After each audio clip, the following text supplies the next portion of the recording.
before the Dolphins entered the San Francisco game, I did my last podcast, and I said, one of the things that's going to be curious is if Tua struggles because the offensive line is garbage, no one's going to even really mention it, and he's going to be said to be a trash quarterback, and the love and all the positivity and all the friendly, Tua's so great, is going to get turned into knives, and Tua the Pinata is going to get banged, and people are going to get as many views and hits as they can out of he's greatest or he's the worst ever, back to the old thing. And the offensive line, the framework, and everything else is going to be left behind. And to tell you the truth, when the game was over, I really felt like, well, maybe he really had a poor game. And some people, the narrative out there was, it sounds bad, but Tua wet the bed. He was scared, and he had a garbage game. So when the game was over, I did my podcast. I said, there's some games exactly what happened, pretty much, just from watching it. But this one felt like I need to study it and the all-22. Now, the media narrative is out there. I'm not exactly certain what it is because I really don't listen to much stuff this year. I just watch film, and I'm kind of like an insular bubble. So I don't know exactly what's going on, but I kind of hear blips of it, and probably symptoms of a much larger narrative. I've been hearing some comments, and I kind of felt it too. But I went through a whole film study on this one. I spent basically a day and a half studying the first half of the game. And I got my foot in the ground on the first half. I'm going to do the second half to see if they match up. Because if they do, then I'm going to have to put the brakes on a lot of stuff. So I got every single offensive play from the first half in context. I didn't deal with the matchups, individual matchups, or formations, because then it gets really, really long. So what I dealt with was the personnel grouping matchups, and then what happened within the play as what was the major flaw, what was the line of thinking, was Tua really having a bad game, or was it this, was it that? So I got everything there, almost 15 minutes of tape. I didn't want to make it too long, but I want you guys to have your information so you can kind of see. And I, at least for this first half, I think if the narrative out there is Tua had a bad game, I think it will alter that. Again, let's see what the second half says. But I kind of have a feeling they're going to match up. But we'll see. I got to do that study. So I'm going to give you that just a second. But I want to give you one little thing. Personnel groupings are what the players' styles, the types, are matched up and how they are grouped together and put on the field. As an example, a 4-3 defense is 4 down linemen, 3 linebackers, and 4 defensive backs. This is a balanced defense, but it tends to be a bigger defense because you have 4 defensive linemen and 3 linebackers. So it's a very good run-stopping defense and can be exposed in the passing game, especially when it goes against a 3 wide receiver set. So you could see how there's an arms race back and forth. Guys, running back swings out wide, and you got 4 wide receivers. And, so you have all this stuff going on. So I put the personnel groupings in there. I said the 43, which is the 4-3, which is a balanced run-stopping defense. The 34, which is a 3-4, which is a run-stopping defense with a little extra in the passing game because you have the extra linebacker. And then you have the nickel. The nickel is 5 defensive backs, 2 linebackers, and 4 down linemen. You can stop the run, but really you're meant to stop the pass. But if you're stopping the run with the nickel, then you are cooking with oil, baby. So you got that because at the end of it, you're going to see something very interesting on the macro level that's going to filter down to everything else. And it goes back. I'll give my final summation on that. So thank you for stopping by. I really appreciate everything you guys do. So many comments that were in my mind as I was going through this film and everything. I appreciate everything you guys do. I want to give you guys a shout out. A-Spread my shout out because without the 2 of you, this channel ain't going down. A-Spread's betting software is the premier white label platform for bookies to manage their players and grow their sportsbook operation. Click the link in the description below to get set up in minutes. Ask for the Curtis promo and get a special introductory discount. All right, so without much further ado, here's the film. Let's take a look at the tape and see what we see. All right, this is the big pass play to open up the game to Sheffield. Dolphins in 11 personnel, 49ers in the 43.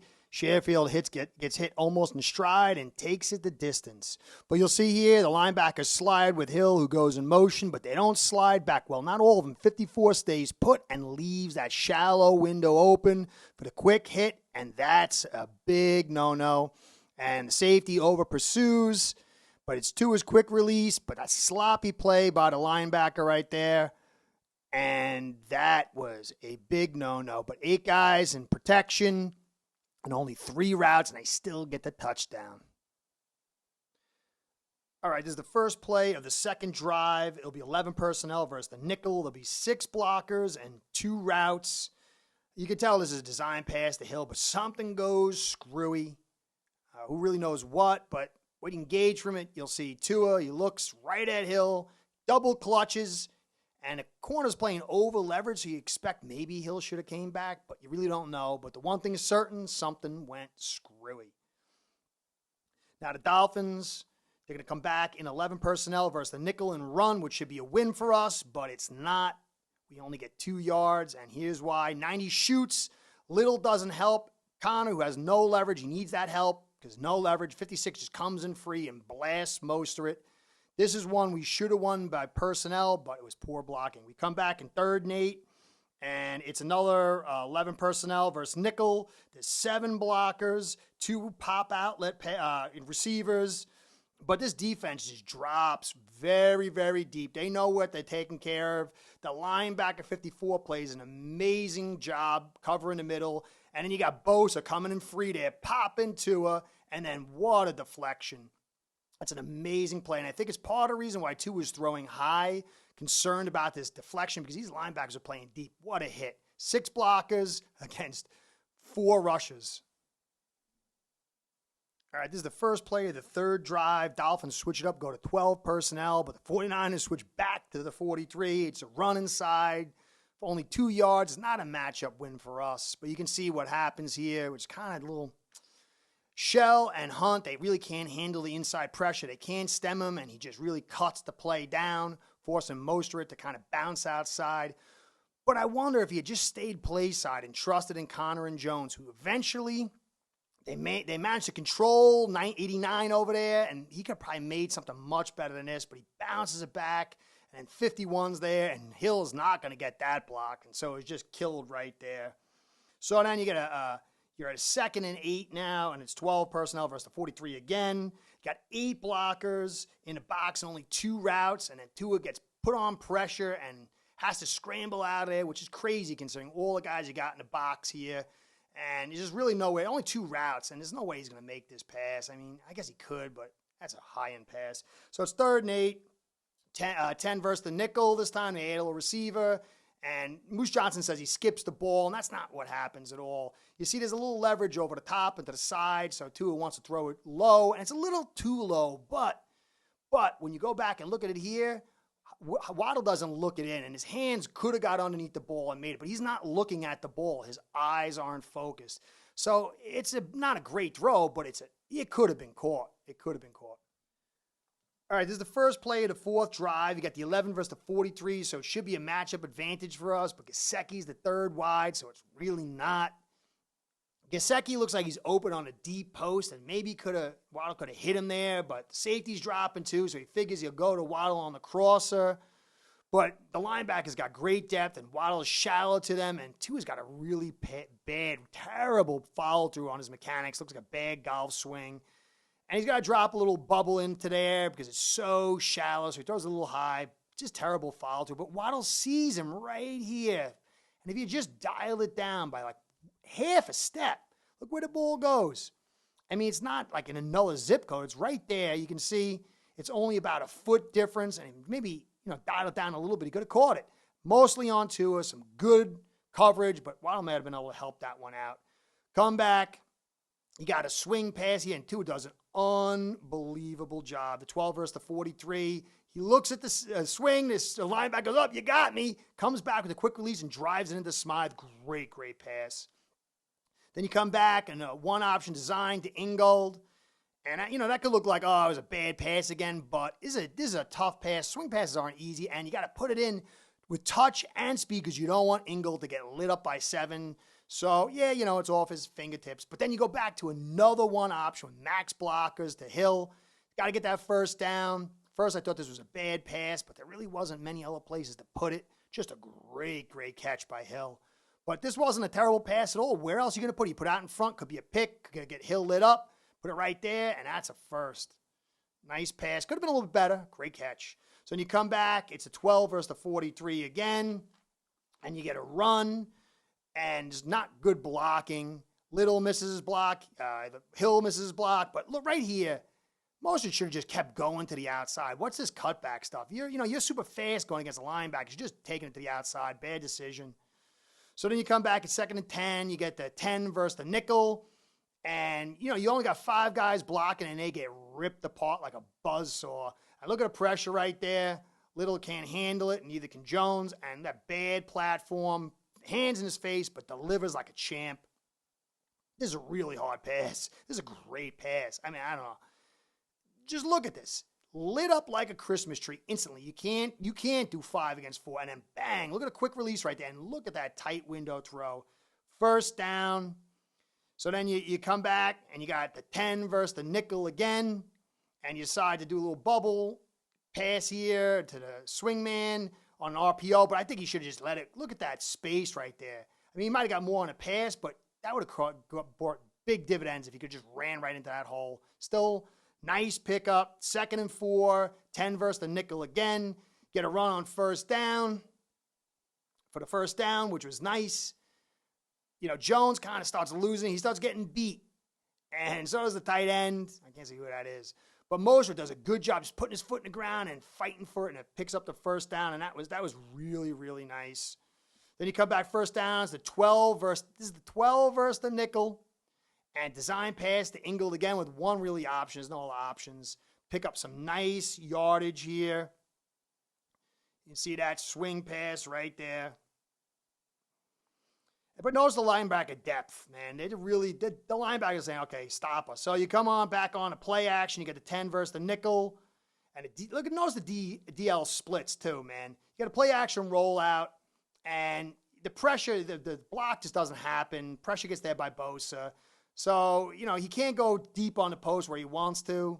But look at the splits here. But again, you could have ran that football with just a regular run and picked it up. So, Tua does a good job throwing it backside. He could have done something else, but he just didn't trust the arm enough, and maybe just want to be careful. Then you come back over here. You get your first blitz. And I didn't like this play at all. I mean, this is ridiculous trying to have Wilson block Bosa. There's no way you can go. The linebacker drops right into Hill's angle. You're supposed to hit Hill on the quick, but there's nowhere to go. If you just had a little more time, Waddle and Hill would have been open, but there's no way Wilson can take that, so you get the sack. All right, this is the first play of the 5th drive, and they got 7 blockers against 4 rushers, and that ain't enough. And for some crazy reason, they decided to put Ingle on Bosa, who just does unbelievable stuff. And Tua's got to plant and then set and release instantly, and then they wonder, why is the ball going off? Look at this. I cannot believe the craziness of some of these announcers who are seeing this in full view all 22. Bosa's right there. He comes backside because there's no one open. And look at that throw and the pressure, and they wonder why it's off. Bad Tua sucks, I guess, huh? So it's 2nd and 10, 10 and 5, 10 versus the nickel. And look where Wilson is down at the bottom. He's like 2 yards off the linebacker when Tua releases. He's got to release early because of the pressure. I mean, maybe he should have followed through and waited another half a second, but look at his pressure right here. So he doesn't follow through. Releases with Wilson 2 yards before the linebacker. Anticipatory throw, and it's off a little bit. Like, what's wrong with Tua? Well, what about the pressure? So, and then you come back. It's 3rd and 10. 10 versus the nickel, and there's the blitz, and forget it. They bring the house, and they can't handle even 4 guys, much less the house. But down here, you look at the route, and Carcraft, he's pressing inside straight at the corner, who gives him the outside leverage, and he decides to come back inside, and Tua figures outside, and that's probably the right decision, because even though he's got the outside leverage, the corner, you've got the reaction. You can create the space, and it's a much safer pass out there. So they're just not on the same page. I kind of agree with Tua here on this one because he would have been probably could have caught it if he had just gone outside instead of inside. So that was that, and then you can see the pressure here, just instant pressure. Nobody's, just bad. Forget it. How's he? And see, if he came outside, took the outside route, he probably could have caught it, Just look at this pressure. You got 4 guys on 2 on the right, and on the left side, forget it. You got 2 linemen and a running back and just liquefaction. But you see, look how close it is. If he had taken the outside comeback instead of the inside, he probably could have caught that or been a lot closer.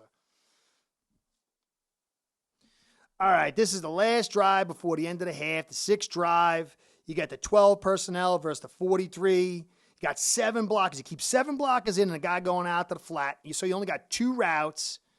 And Tua does the play action nobody buys. The linebackers drop to nobody's business. Still getting a little pressure. He decides not to go to the outlet and drive it to the receiver in the hole right there. Great pass, tight pass. This was a real nice pass for the first down. Look at this. He's still getting pressure, which is crazy. And look at him. Hitch, and throw. That's just really gutsy. So he comes back. It's first down. 43, you try to run it.